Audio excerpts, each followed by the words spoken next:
Welcome to Helping Organisations Thrive. Today I have the pleasure of Katja Rehse. Good morning to you, Katja. Good morning, Julian. Thanks for having me. I'm really extremely happy to be with you today. Oh, it's good to see you and good to catch up with you again. I just want to tell the audience you're a holistic business and life coach and healer, and you specialise in emotional dysregulation and prevention of healing, resulting in negative impacts on body and mind for executives and leaders. And today we're going to be exploring how to unlock your full potential as a leader through EQ and SQ. Yes. But before we get into that, Katja, I'd like to ask you, what do you love about what you do? What I love is, in fact, I'm really somebody who needs to vibrate all the time in what I'm doing and to be passionate about it and to be in sync. And what I do today really allows me to do that. And that's why I changed, by the way, but we'll come to that in a minute, I guess. So I'm really happy to be able to help people with what I personally love, what helped me personally. So I really dig into my experience, into my personal story, and into domains and topics that people discover with myself. And this is what I really love. And of course, helping people. And I'm always interested into people, how they got to where they got to today. And I'd like to understand, I suppose, your journey that got into your perspective of leadership and to what you're doing today. Okay. In fact, for over 30 years, I was a leader in the industry in semiconductors, automotive, and aeronautics, mainly in the customer service area. So I was dealing with the customers all over the world and managing cross-functional international teams. But at that time, I was also, let's say, a kind of paradox. What I mean by that is I really felt at ease and extremely self-confident in my position, so no problem to deal with the CEOs of my customers and standing in front of people and talking and so on. But deep inside, I was not very confident as a person and as a woman, let's say. But nobody recognized because I didn't send that out. It was exactly the contrary. And at that time, I was, let's say, not really self-aware either. And honestly, Julian, I think I didn't want to be.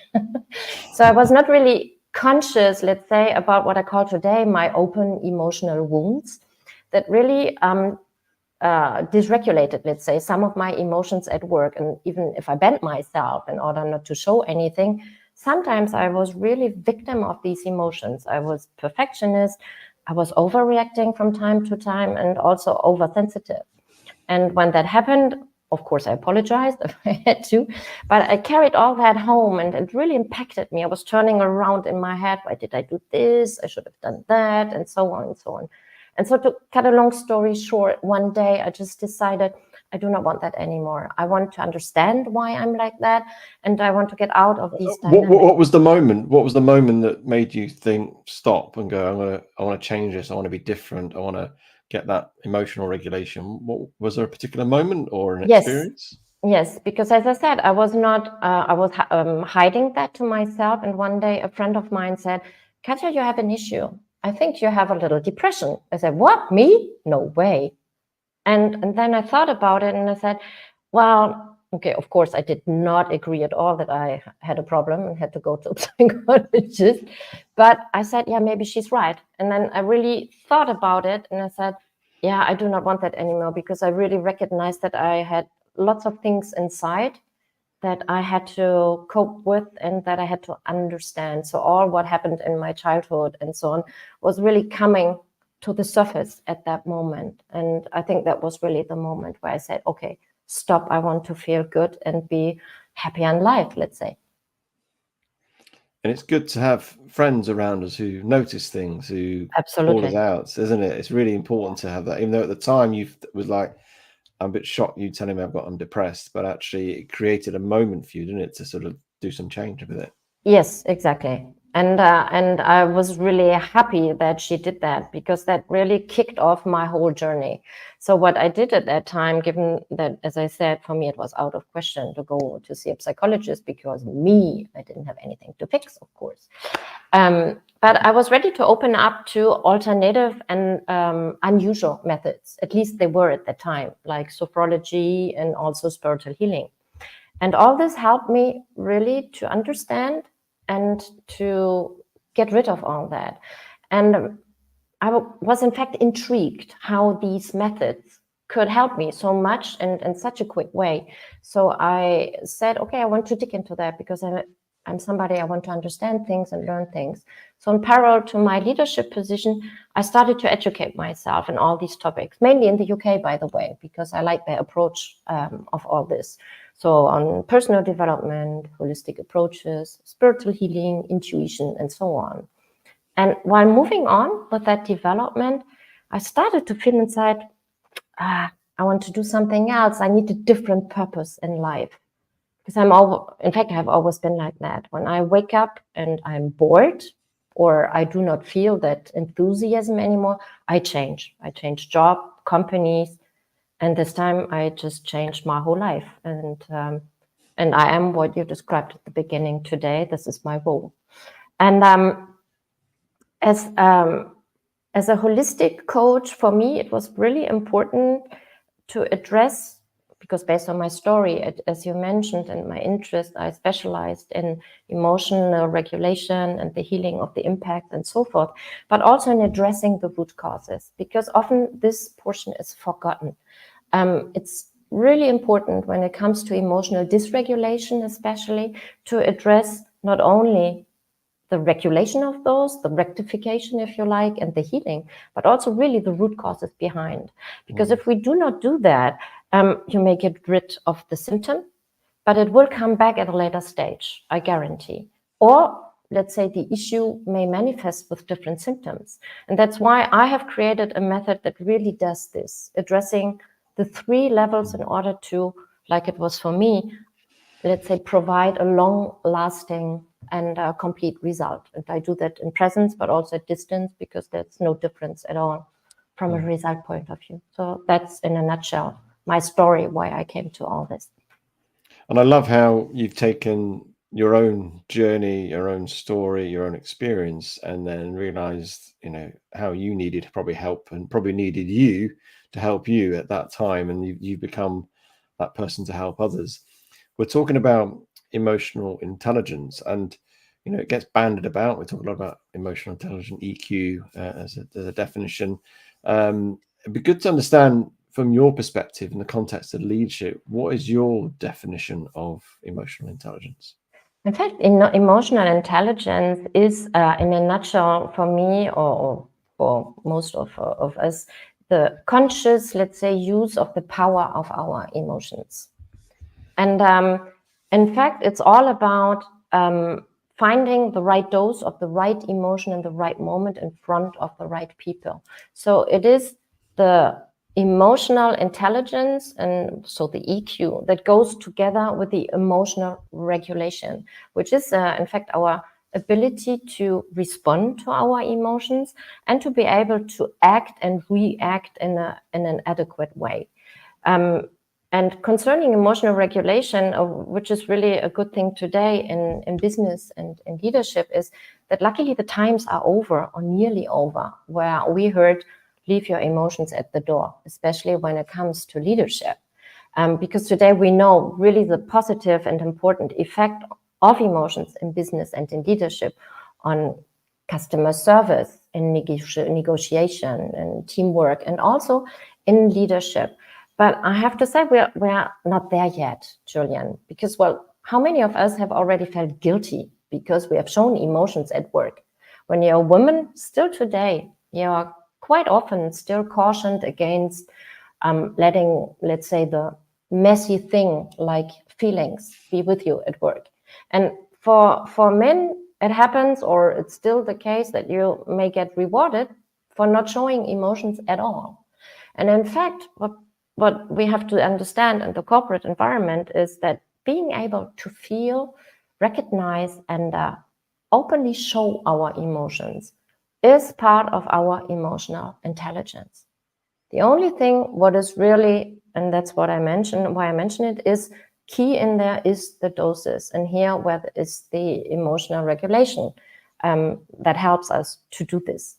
And also this starts, in fact, with the awareness and consciousness of our emotions, and very important, about the fact that we can change our emotional reality. We have our hands on that. It's not easy, of course, for anybody to acknowledge and to accept our emotions, especially the negative ones. But we can all learn. And that's why it's really important also to understand that emotional intelligence can be learned and emotional regulation can also be learned. But for me, just to a certain extent. And I say this because, as I mentioned at the beginning, when I described what I'm doing, the third level, addressing the third level, meaning the root causes behind our emotions, is just key, because they can be conscious, and they are unconscious. And for me, if we do not address this, it's like wearing a mask, also in the workplace. And what does that mean is, okay, I learn EQ, I learn ER, emotional regulation, to a certain extent. But if I'm not aligned with myself, it's like I put a mask on, because I learn how to hide, oppress, or even suppress my emotion. It's a little bit like we bend ourselves in order to fit into a mold, to fit into a kind of expected, intelligent, regulated behavior. That's what was my case, what I described. It's like we tick in the box, I am emotional intelligent. But if I'm not aligned with myself, I still wear that mask. And only if, because the root causes, they still work behind the scene and they still impact us negatively. And we'll come to these impacts maybe in a minute. And it's only the day where you accept to tackle and resolve these reasons, or at least as best as possible, you can really align with yourself, you can take that mask off, and in fact, you can be you. So this is how I see emotional intelligence and emotional regulation and what it brings to us. I love your definition, Katja, and I love the fact that you said having the right dose of emotions, which for me just says that whole sense of regulation with that. It's not just pouring out, oh, this is who I am, and it's just gushing. And there's nothing wrong with gushing at all, but it's having that, I'm not saying, I don't like the word control, but a sense of regulation and Yes. and that. How, and you talked about this alignment, and I agree with you. I think there's a sometimes a mask put on, certainly in the workplace or in certain contexts. Oh, I need to be emotionally intelligent, and therefore I will act in this way. How can we help people who are listening right now get that sort of alignment internally, almost up to their authentic self? What sort of things can they do, think about, that will help them do that? The first step when we talk about alignment is, let's say, think about what are my values. Really try to find out what are the highest priority in my personal values, and really try, well, it's easy to say, but really try to orient, let's say, my daily life according to that. And if we talk about emotional regulation, for instance, how we can do that, we can in fact talk about or mention, let's say, 4 kind of easy, I understand myself, steps. So the first step is really acknowledgement. So when an emotion comes, acknowledge it. So open your senses and really sense into it. What does it do with me internally? And then once you do that, the second step is increase your self-awareness. And here writing helps a lot. So you have the emotion that comes, you acknowledge it, you sense into it, and then write down the external circumstances, let's say, words, people, places, everything. And then write down what happens internally with you, the feelings, memories that come. And if you do that, step 1 and 2, you come to step 3, which is the consciousness. Because in fact, 1 and 2 will allow you to, let's say, recognize repetitive schemes, but also triggers. And you will start really to know yourself and to understand the triggers and the schemes. And then when we come to the 4th step, let's say, you become aware of the triggers. This means you will be able to detect in advance, in fact, what's going to happen. You're not going to be, let's say, surprised by yourself anymore.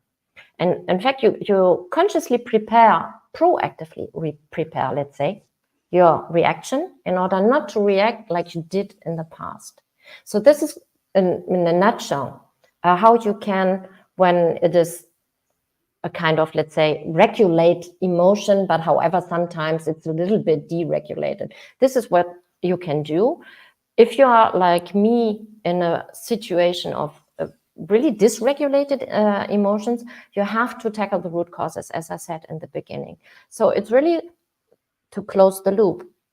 Identify your values, identify what are your priorities, stop following the crowd if you can, really be with yourself, know yourself, and then go through these 4 steps: acknowledgement, self-awareness, consciousness, and becoming aware of triggers. This will help you already, I think, to cope with lots of situations in the workplace, but also in your personal life. So that's doing journaling, isn't it? Where you write things down and start to Yes. see patterns and see triggers, and as you reflect back on those, whether it's weeks or months of writing things down in certain situations, you can start to get almost a storyboard of what's been going on. That can be really helpful. I know that's good for reflecting as well. And you talked about root cause, because as yourself, you said you were very dysregulated and probably couldn't see the wood for the trees when you're in that situation, because Exactly. when emotions are raging, we know that our prefrontal cortex is not really involved that much. So we don't think logically, we don't think clearly. So how do we get to root cause, and what do we mean by root cause as well? The root cause is, for me, a mixture, let's say, of the... No, it's not a mixture. The root cause is the reason for the trigger, because it's not a word that makes us react, but it's what that word triggers in us. So the root cause is really understanding why this word, or why this certain type of person, or why this situation drives me crazy. Let's say, okay, and this, it's very difficult to do that by your own. So here I would always say, okay, come to see me. No, I'm kidding. But it's really important to have somebody who helps you to go there, because there are different techniques, let's say. You can do it through what we called, it's a kind of method, let's say, it's tiefen empathy in German. It's where you do a kind of travel into your past, where you really learn to make the link between things, because the root causes most often for dysregulated emotions lie in the childhood. Most often. It can be emotional shock, it can be emotional trauma, it can be something else. And what is also very important to understand is, when we talk about emotional shocks or trauma, we often think it's something big, but it can be just a word. Somebody who said something, and that happened to me. My uncle said something to me when I was 6 years old, where everybody laughed, but not myself. And that followed me throughout my whole life. And Really, this was that's one of interesting, the... isn't it? That's really Yeah. interesting. Yeah, and this was something, because it's the situation. It's not only because he said that, but I was standing there and my whole family was laughing about me. My brothers, my uncle, everybody, my parents. So I felt so bad. For them, it was nothing. But this was typical. And did that sort of, what he said and how people reacted, did that sort of shape your behavior from then onwards, I guess, or was it a trigger point more than anything else? No, it shaped my behavior, because it started with something like this, where I was not self-confident as a person and a woman. That's why I was oversensitive. Oh, what is that person thinking about me? And why do they do that like that? Is that because of me? So there were lots of things that were really the consequence of this kind of situation. And this is typical an emotional wound you're not conscious about, because I didn't even remember that.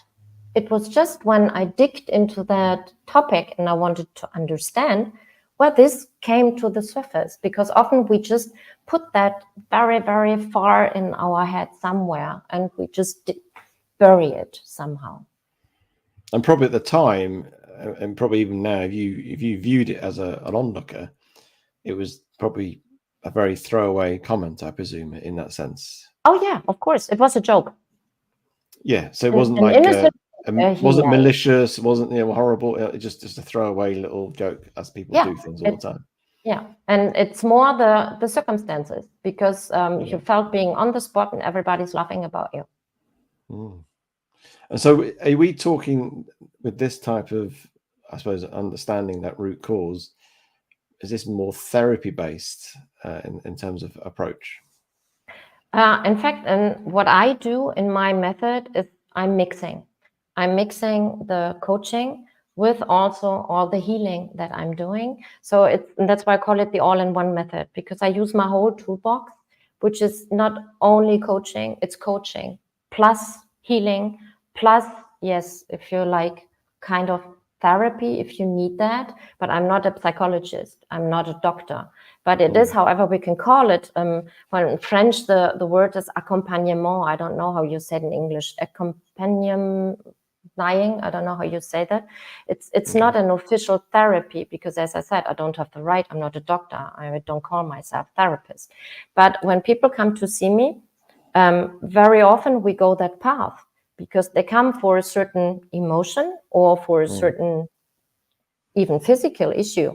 And then when you start to peel the onions, like I'm always saying, and then they become aware of, oh, there's really something else behind. I want to know, I want to work on that.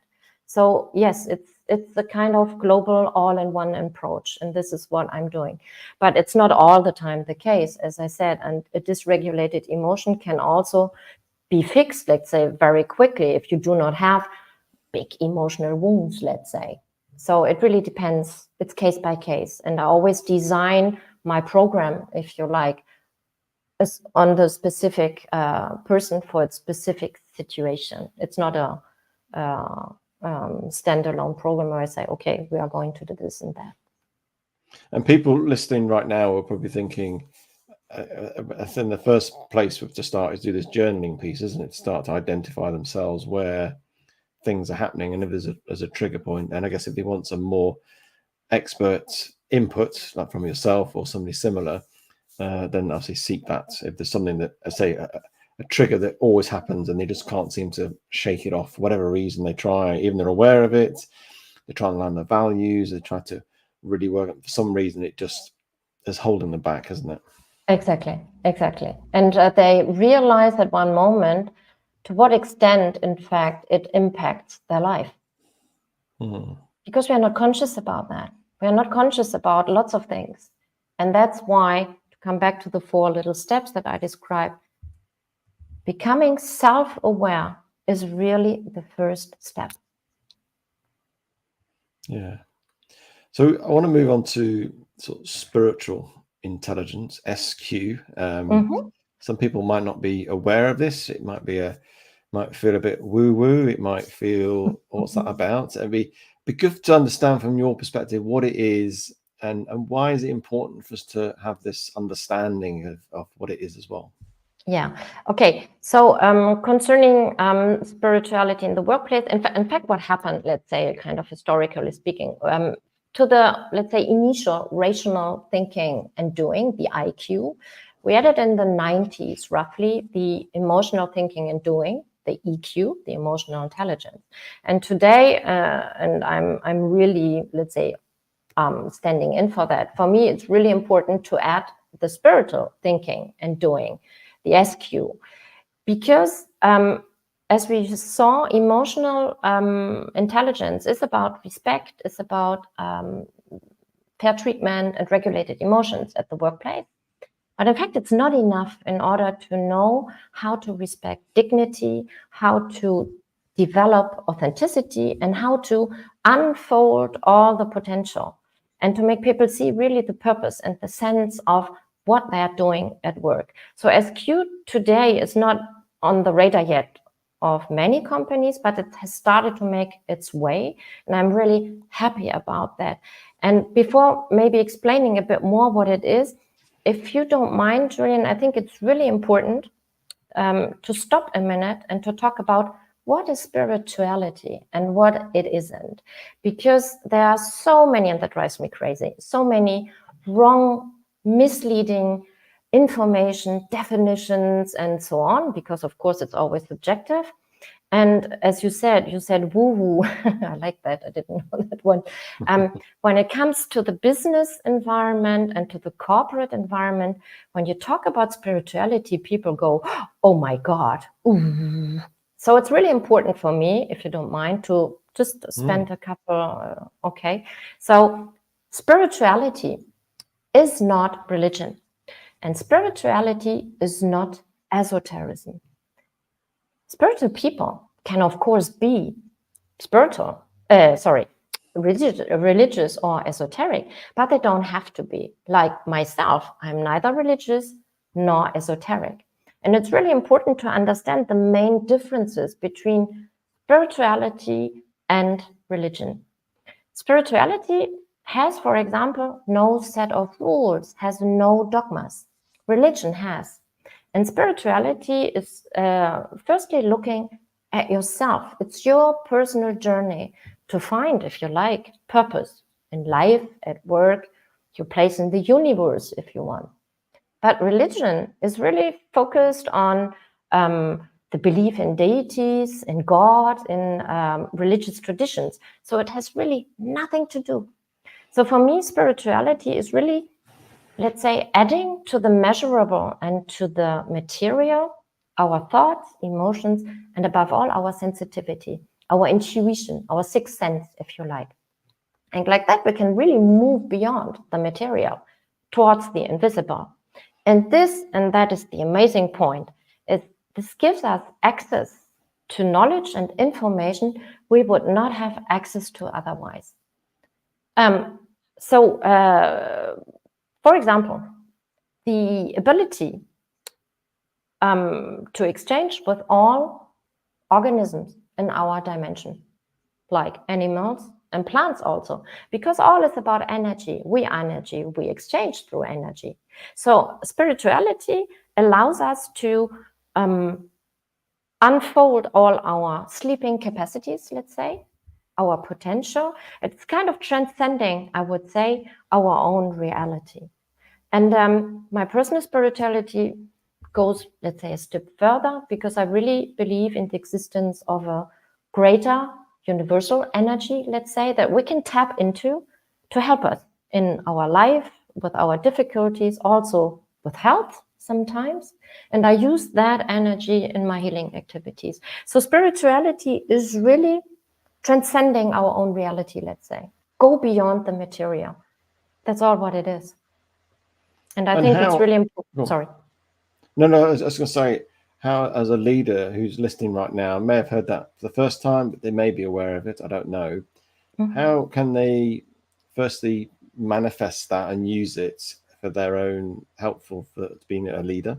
And what sort of things can they tap into? And I suppose now, I don't know, almost perhaps saying an oxymoron here by saying, how can we be pragmatic about it as well? And talk about spirituality, but how can we be like with emotional intelligence? We talk about that, awareness, self-awareness, and mm-hmm. talk about, understanding where you're at, what's triggering you, and we get aware of things. Mm-hmm. How can we do that with SQ as well? Okay, so first, as I mentioned, it is about yourself. It's adopting, in fact, an attitude for yourself based on mindfulness, humility, self-finding, self-care, self-respect, and a developed intuition. It's about your purpose first, in life, at work, so on.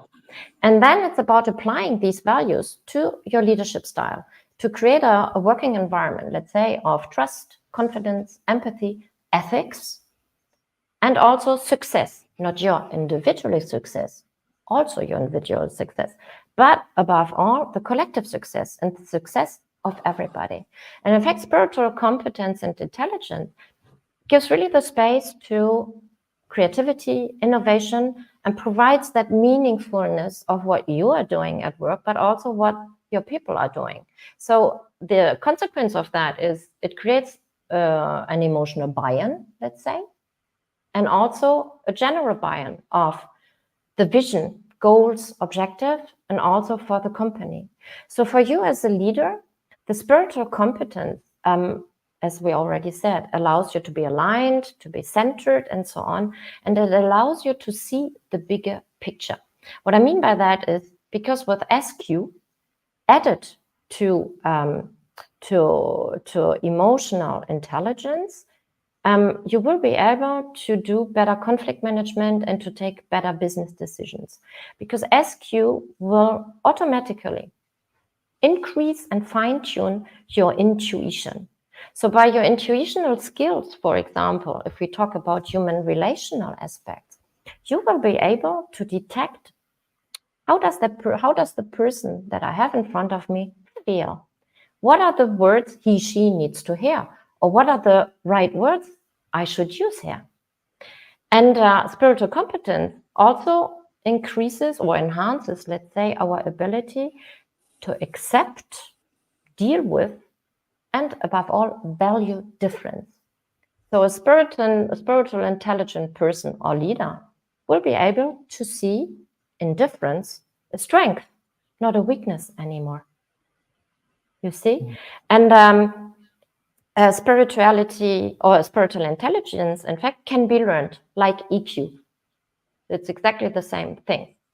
Concerning what it is about, I will make the reference here to somebody who's called Dana Zohar, who is one of the references in the domain of spiritual intelligence and competence.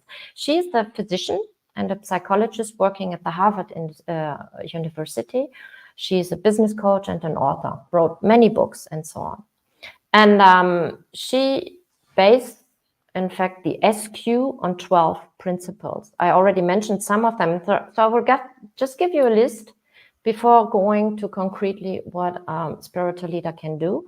So it's about self-awareness, we talked about it, vision and value-led, positive use of adversity, holistic view, compassion and empathy, celebration of diversity, standing up for your convictions, ask why question, go to the bottom to understand the correlation and the details of the things, live and be in the moment, and sense of vocation of yourself, your team, but also of the company, humility, and being able to remain centered in any situation.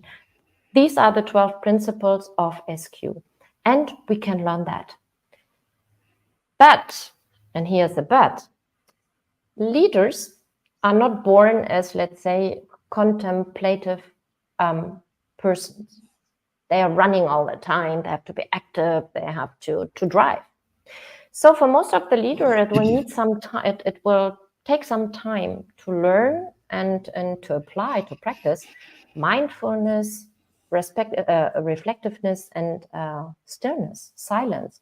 It's extremely difficult at the beginning just to sit still, to sense what do I feel, what does my body tell me, and so forth. And also for leaders, but also for any other person, it's difficult at the beginning because we live in a fast moving world where we're running all the time. So most of us, I believe, have really lost the skill to pause, to contemplate, and to be in the moment. We are always in the past, despite the fact that it's gone, cannot help it, or in the future, despite the fact that it's not there yet. We do not have our hands on it. So SQ brings all that to the leaders. And I also believe that for a leader, it's very important, and I close the loop to what I've said concerning spirituality, to leave from time to time the level of the mind and really to surrender and open up to inspiration and intuition. Because for leaders too, this will open the door to creative thoughts, new ideas, and solutions that they can see that they would have not seen if they stay on the mind level. So it's really very important for leaders. And I'm absolutely convinced that, for example, in times of crisis or big changes, and well, we are in the middle of it, a spiritual competent leader will be able to keep his constructive approach, let's say, and to be able to cope with any negative, even severe situation in business, because he will be able to be centered. He will be able to resilient. He's able to accept, I cannot help it. I'm in that situation.